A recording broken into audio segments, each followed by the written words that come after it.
Pak Menteri P2MI beserta Wakil Menteri dan seluruh jajaran, salam sehat dan bahagia selalu. Saya menyoroti satu hal terkait dengan program SMK Go Global yang insya Allah ini akan menargetkan 500.000 tenaga kerja ya Pak Menteri.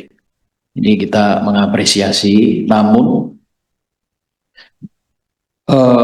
yang menjadi catatan saya ini apakah mengejar kuantitas atau kualitas? Karena faktanya sampai saat ini sebagian besar PMI kita masih berada di sektor domestik dan itu rentan sekali. Nah, saya ingin karena dengan histori panjang Pak Menteri yang syarat pengalaman, saya sangat punya ekspektasi besar ke Pak Menteri dan Bu Wamen untuk melakukan gebrakan, Pak.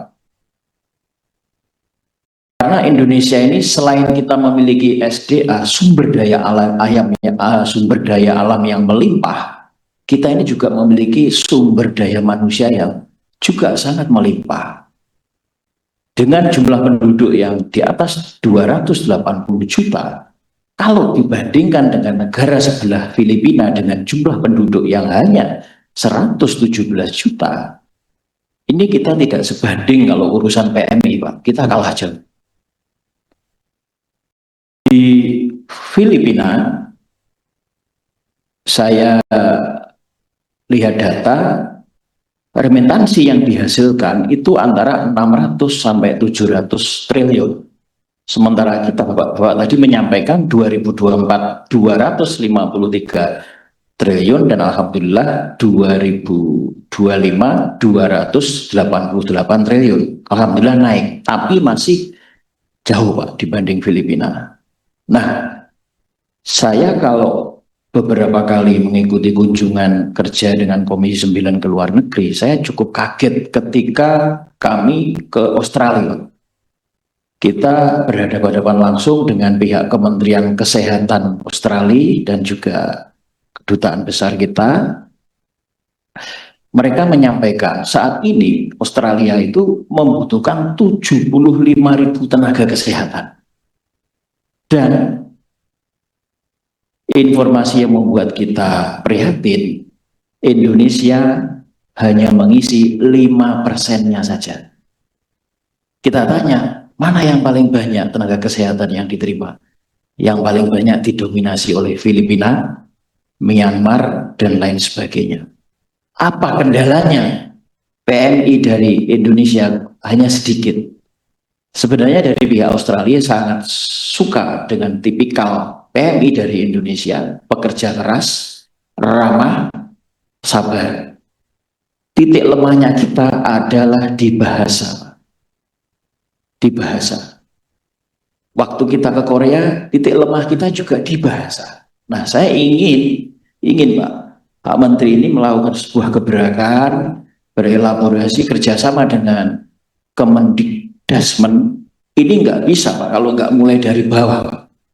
Dari kurikulum sekolah dasar, sekolah menengah pertama dan sekolah menengah atas. Kalau tidak dibiasakan menguasai bahasa asing, terutama bahasa internasional, bahasa Inggris ini menjadi bahasa kedua di Indonesia, kita akan tetap ketinggalan Pak.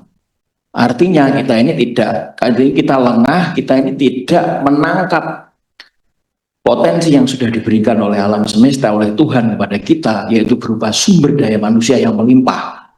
Apalagi nanti di 2030 Pak Menteri, kita tahu semua kita akan dapat bonus demografi, di mana usia antara 20 sampai 30-an tahun itu jumlahnya lebih besar dibanding usia-usia lanjut.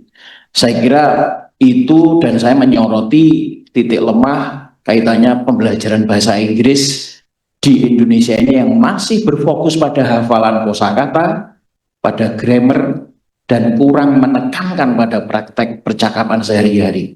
Sehingga meskipun mengerti teori, PMI kita ini kurang pede Pak kalau di luar negeri. Nah, ini mungkin Saya ingin secara struktural pendidikan ini Pak Menteri bisa dari hati ke hati ketemu dengan Menteri Kementerian Pendidikan Dasar ya, agar ke depan, jauh ke depan kita bisa memaksimalkan potensi yang kita miliki, sekaligus juga untuk mengurangi pengangguran dengan mengirimkan PMI yang berkualitas, tidak hanya berkutat di sektor domestik saja. Demikian pimpinan, Pak Menteri, terima kasih.